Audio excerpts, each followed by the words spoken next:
fellas, you ever heard of smart TVs before? You know what I'm talking about, like those TVs, they got like the menus and stuff, they don't immediately go to what you want to go to when you turn them on. Yeah, you know what I'm talking about. You know, your Samsungs, your Vizios, and of course your Rokus. Well, around a week or two ago, at the time of writing this, I upgraded from a small Roku TV to a large but old Vizio TV that doesn't have the modern smart TV features. Because of that, I decided to get one of those Roku streaming sticks, and since then, I found myself incredibly perplexed by the concept of free ad-supported streaming television, or FAST for short, which is essentially just live TV and on-demand like that of cable. The difference being that FAST is free, but like it's practically the same system as cable, except instead of paying like $100 a month, the only required payment is the hardware to run it on, which at the bare minimum is like 20 bones, and of course you gotta pay for internet, but you know, that's besides the point. I think that's a pretty good deal. There's several examples of the concept of FAST. Probably the most accessible examples being Pluto TV and Tubi, which are completely free with ads. But I think the most well-known example of FAST is Roku's live TV that you can get through their Roku channel. And this is where our story truly begins. So I get the TV, I get the Roku stick, and it takes me a couple days to actually get it all set up because I'm lazy. But during that time, I got just really sick, so the most I could really do is lay in bed in front of my new TV, so I decided to see what kind of stuff the Roku Live TV offers. And when I did, I discovered the existence of a group of purely anime channels. And this got me wondering, could Roku, a company that has an app that is solely dedicated to showing Asylum's mockbuster movies, perhaps have some decent offerings on their anime channels? And to my pleasant surprise, they actually do. But a lot of these shows that I don't think are bad are honestly just kind of bizarre, in my opinion. Of course, it's worth noting that I'm actually not like a really big anime or manga guy. You know, I know some of the tropes, such as isekai, and I've put the TV on Toonami in the past, and I've watched and read pretty much all of Dragon Ball. So this isn't my first rodeo with anime, but I'm still relatively new to the medium and the culture surrounding it. With this video, I not only want to see if these shows are good, but I also want to see if these channels could be enough to potentially get you into anime. A couple warnings before we go ahead. These aren't like full-blown plot summaries or anything, just kind of basic premises and whether or not I liked what I watched. And also, anime companies are like really stingy with like copyright and stuff, so there's not going to be a ton of clips here, just mostly stills, some stuff from like the manga the animes are based on, and just stills from the anime and stuff like that. Without further ado, this is the wild world of free anime. So before we get into all the animes, I just kind of want to talk about one channel and show that's not anime that I would highly recommend checking out, and that is the Classic Doctor Who channel, and obviously, Classic Doctor Who, the show. So, in case you aren't aware, Doctor Who is a TV show from the BBC that ran from 1963 to 1989, before getting a revival in 2005, that's kind of been going on, since then. Like, they ended the BBC show that ran from 2005, then it jumped to Disney Plus, and now Disney Plus doesn't want to do Doctor Who anymore, so the show's just kind of dead now. Yeah, that's not fun. This specific channel only does the 1963 to 1989 show. The show is about an alien known as the Doctor, who goes around space and time in a spaceship time machine that looks like a police box known as the TARDIS.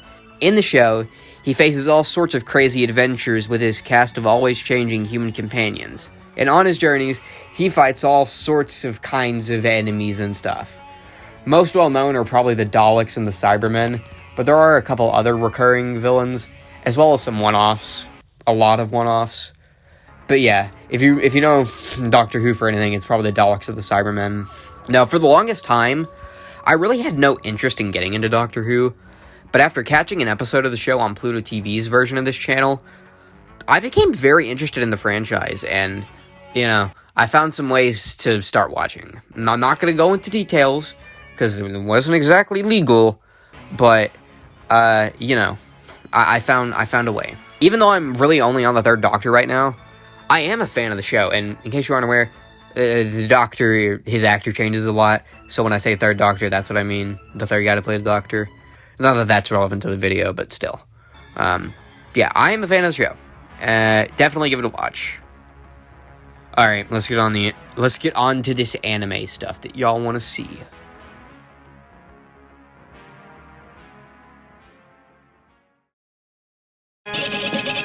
Whoa, hey. So the first channel in our little anime extravaganza is the Crunchyroll channel.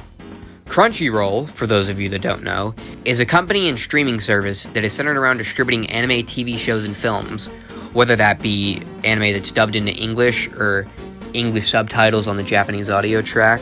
For most of their time in operation, they've primarily just been a distributor of content. Distributor of content. English is my first language, thank you very much. But I believe following their acquisition of Funimation, they now technically dub anime into English themselves with the assets they acquired in said Funimation buyout. That sounded weird to say. I'm interjecting a lot. Well, let's get back to the script. If you know any anime company outside of Japan, it's most likely Crunchyroll, seeing as how they have the rights to the biggest anime around. And also maybe because you might remember when they sponsored a ton of YouTubers a few years back with their Verve app that doesn't exist anymore, I'm pretty sure. I've used their service in the past, specifically following the death of Dragon Ball creator Akira Toriyama, and it's pretty alright. I was able to watch the first 20 episodes of the original Dragon Ball completely for free, with ads of course, and it was enough for me to sign up for a free trial of their premium subscription to watch the rest of the series. And then for Dragon Ball Z, Super, the movies, and Daima, I just leeched off a buddy of mine because my mom would not pay for the service monthly while I finished all of Dragon Ball. Man, thank God I have my own job now, so I can still not pay for their service. It's way too expensive. Just partner up with Netflix or something, dude. Anyways, they have a free channel on the Roku channel that shows some of the anime they have on their service, as well as a premium channel that you can get, I guess, by subscribing to the streaming service and then linking that to your Roku. But that channel's not what this is about. So without further ado, let's get into Crunchyroll's offerings.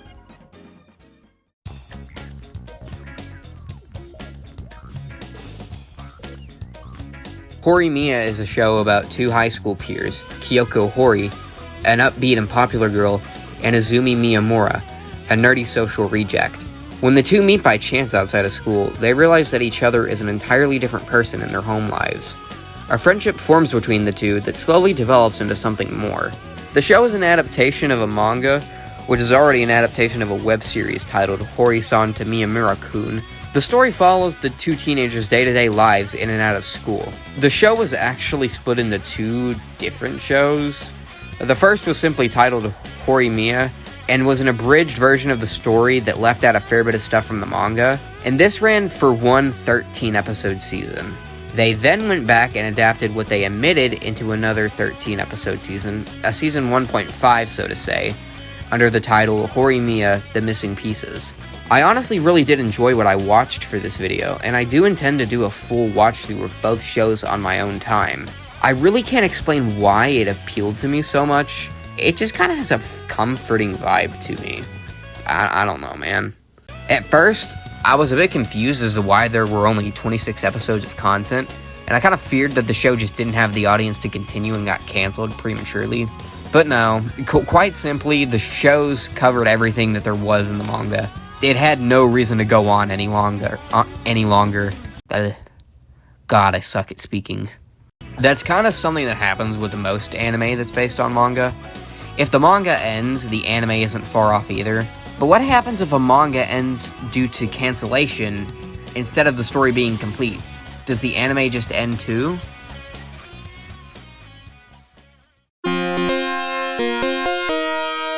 Ningen Fushin, I think that's how it's pronounced, adventurers who don't believe in humanity will save the world, or Ningen Fusion for short, as I'm just going to call it, is an anime based upon a manga that's based upon a series of light novels. The story is set in a world that I can only describe as the RPG party system is canon. If you're familiar with classic RPGs, you'd know they typically feature parties that usually consist of about 4 people. In this world, the concept of parties is an in-universe thing, and that leads into the story. 4 down on their luck and broke adventurers who have been betrayed by parties in the past decide to form their own party, to try and get some money, and maybe even save the world. As I already stated, this anime is based on a manga, which is based upon a series of light novels, titled, apparently, Disillusioned Adventurers Will Save the World. This series only lasted one season, and it is to my understanding that this is because the manga which the anime was based on was canceled prematurely. And obviously, with no manga to adapt, the anime just couldn't continue forth. I thought the show was alright from what I watched. It kind of gave me Final Fantasy 1 vibes for whatever reason, but that's okay, because I love me some Final Fantasy 1. Just not the NES version. Anything afterwards, like the PS1 version or that new Pixel Remaster version, that's the one I love. I don't like the NES version. That one's broken. It's a shame that this show didn't get to continue and perhaps spread its wings a bit further, and then possibly improve upon some of the issues that, while I haven't gotten into, are definitely there if you watch the show. However, the series of light novels, which the manga was based on, did get completed, and they have actually all been translated into English if you were by chance interested in reading those. And there is also a possibility that they could bring the anime back and just adapt the light novels instead of having a manga to adapt. But, like, seeing as the series has been over for a while now, I really doubt that would happen, but hey, who knows? All in all, the show was alright. Alright, so I'm gonna keep it 100% real with y'all. This show was not initially meant to be part of the video. I had another show that I was gonna watch, but just quite simply, as I started watching the show, because I kind of picked out most of these beforehand, that I was then gonna go watch some different episodes, which is quite simply what I watched from this initial show. It just gave me nothing to work with, so here I am having to fast track another series to talk about, just so this section has 3 shows. But I think I picked a pretty neat one with this one.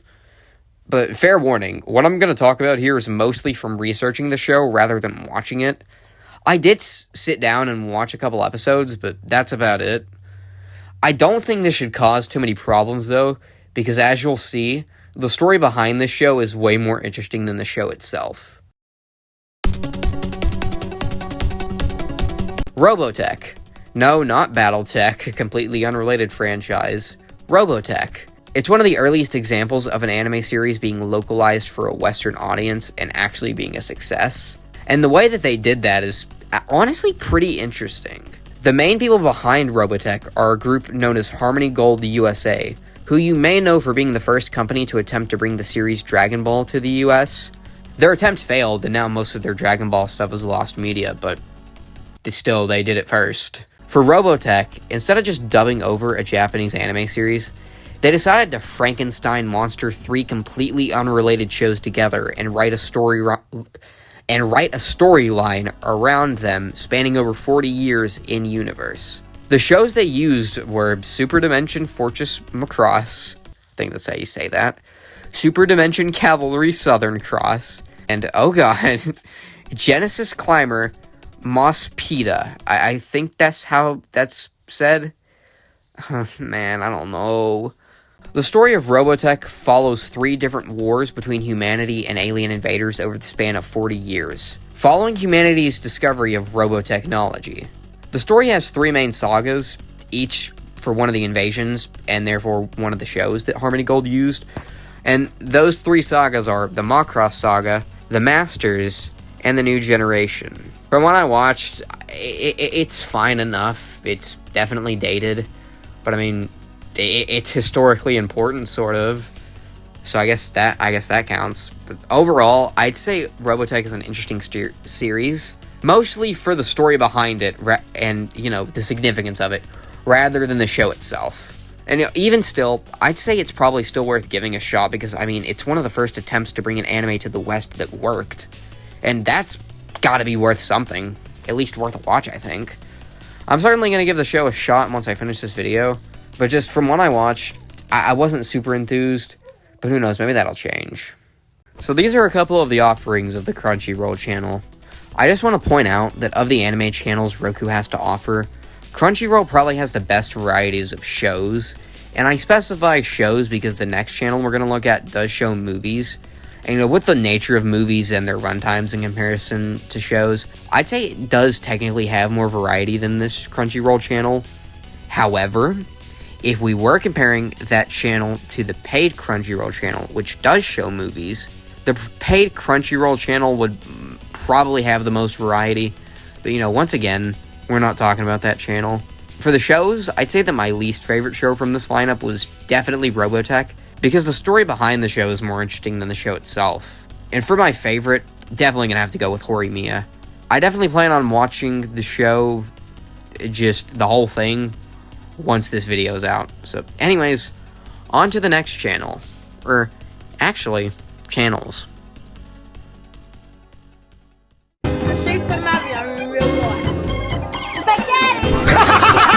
So the next channel is interesting because it's actually 3 channels in one, and those are the Retro Crush channel, Pluto TV Anime, and Anime X High Dive. So I'm going to go through these 3, I'm going to introduce them one by one. So let's start with Retro Crush. So Retro Crush is a company and service that specializes in distributing retro anime, and also Shin Ultraman for some reason.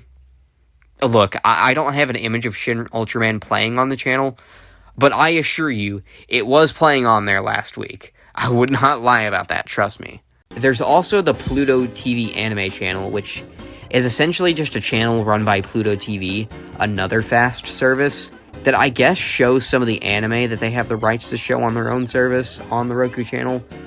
So along with those two, there's also Anime X High Dive. Anime X High Dive is a channel that shows different series from the High Dive streaming service, which is owned by a company named Sentai Filmworks, which is, of all people, owned by the AMC network. So technically any of these anime that they own the rights to could hypothetically exist in the same universe as Breaking Bad. I'm just saying. If there's one way that I could describe High Dive, it's that they're basically a lesser Crunchyroll. So the reason I put all these channels together is because, for one, I just didn't want to do like 3 channels for each, but also because I've seen on the Pluto Anime channel that what they show is actually licensed from Retro Crush. Anime X High Dive, there's only one channel from the lineup that I actually took the time to watch and, script. So 3 shows, 3 channels. Yeah. So I just thought, since Crunchyroll had 3, I just put these all in one section. This is a decent grab bag, I'd say. So, let's just get into this.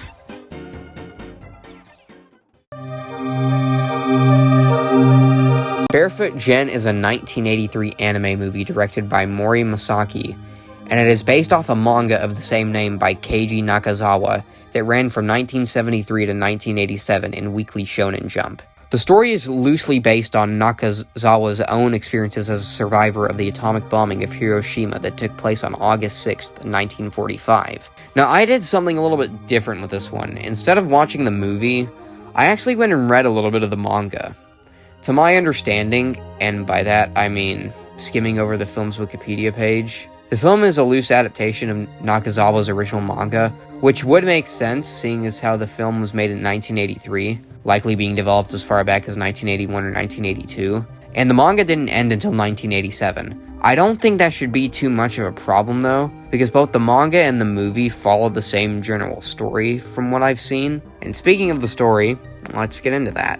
The story follows 6-year-old Gen Nakaoka and his family, who are residents of Hiroshima, starting in the year 1945. The story follows Gen's life before, during, and after the bombing of Hiroshima on August 6, 1945. Gen's father is extremely critical of Japan during World War II, which causes the main focus of the story pre-nuke to be about the discrimination against Gen and his family for his father's pacifism.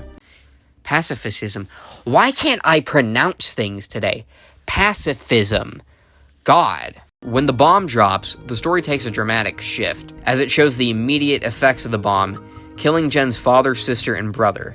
The story then follows Gen and his mother, as well as a few others, as they navigate life and try to survive following the bombing and loss of their family. So this story is good, really good, and it's simply so powerful and effective, having a strong anti-nuclear and anti-war message. And it's really hard to explain why it's so effective, but I'll give it a shot. I'll try to explain. It's effective for the same reason the original Godzilla from 1984, which also had a strong anti-nuclear message, is effective. In case you weren't already aware, Godzilla was directed and partly written by a guy named Ishiro Honda, who was a Japanese World War II veteran and a former prisoner of war who, following World War II, became a strict pacifist. Both stories are as effective as they are because they are made by people who experienced firsthand and were victims to the atrocities of World War II. If anyone is going to know how to convey a pacifist message, it'd be them. They weren't involved in stuff like Pearl Harbor that caused the United States and the Allies to retaliate against Japan so heavily. They were just innocent victims of circumstance because the people in charge just wanted to make an empire. That's kind of Japan's thing before we blew them up. I'd say definitely check this one out. It's simply incredible. On to the next show.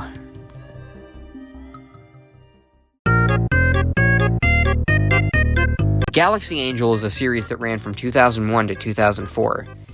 It's part of the larger Galaxy Angel franchise, which is composed primarily of anime, manga, and video games. The series follows the Angel Brigade, an elite military unit consisting of 5 girls, their names being, Milfuel, I guess that's how we're gonna say it, Ranfa, Mint, Vanilla, and my personal favorite, Forte. They're tasked with finding so-called lost technology for the Transball Empire. But you already know for a fact that the show is not about that. The show's primarily about the shenanigans the Angel Brigade get into in their day-to-day lives. The show's a comedy with an emphasis on slapstick humor, but it also kind of has the vibe of an American sitcom with a slice-of-life format with the show. In general, I like this show way more than a guy like me probably should. Like, it's just chill. I like it. Yeah, the show's episodes are only 15 minutes each, and they're fairly episodic, and they obviously don't take themselves too seriously with it being a comedy. I love me a show that doesn't take itself too seriously. This one I've ended up liking. I'd go a bit more in-depth with the show, but I really just recommend you watch it for yourself. It's actually free on YouTube, both subbed and dubbed, so definitely go give it a watch. It's a lot of fun.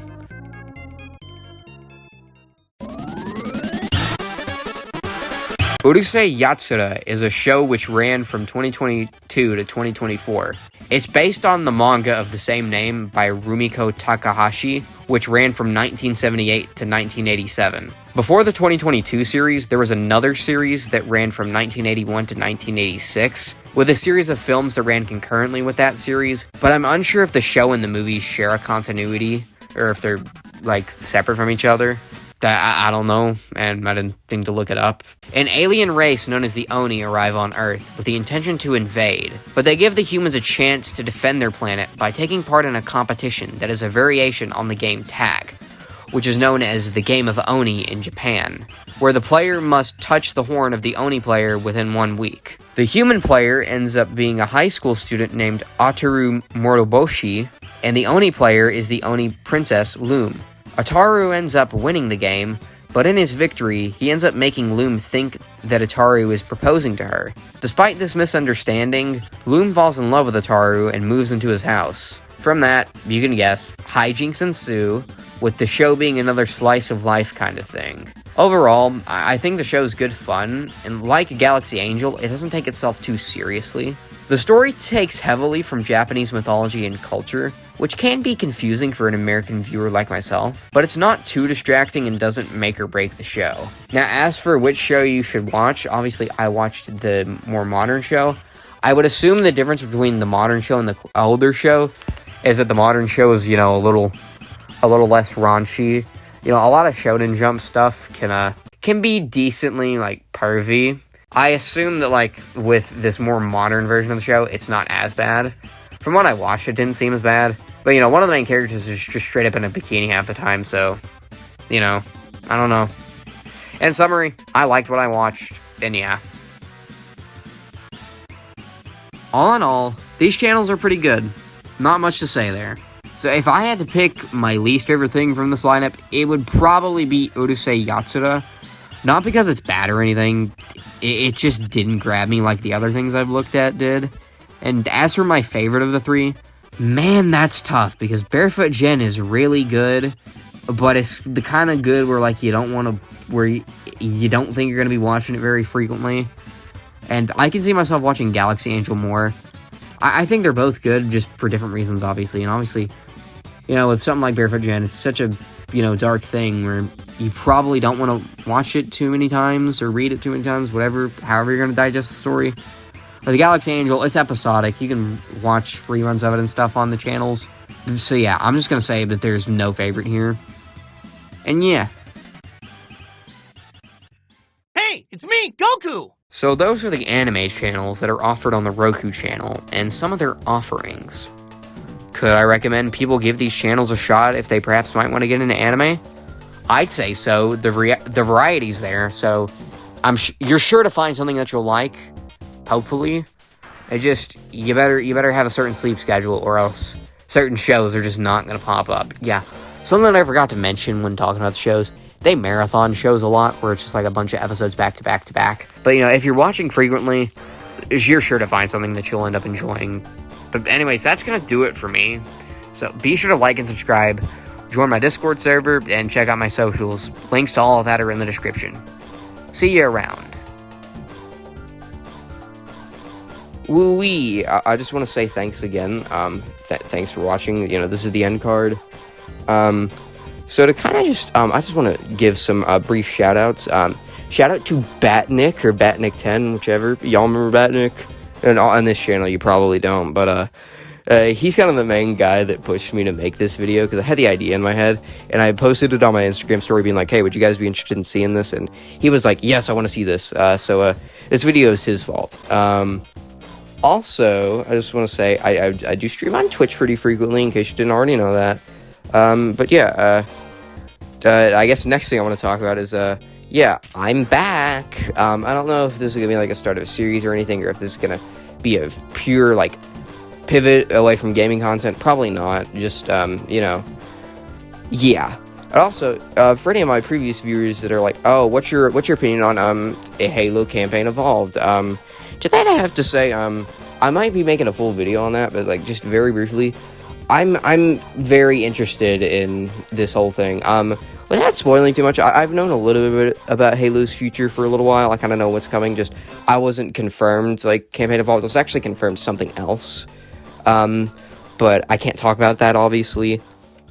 But yeah, I'm very interested to see what Campaign Evolved can be. The demo, didn't sell me just yet, but we shall see if that's good. But, yeah.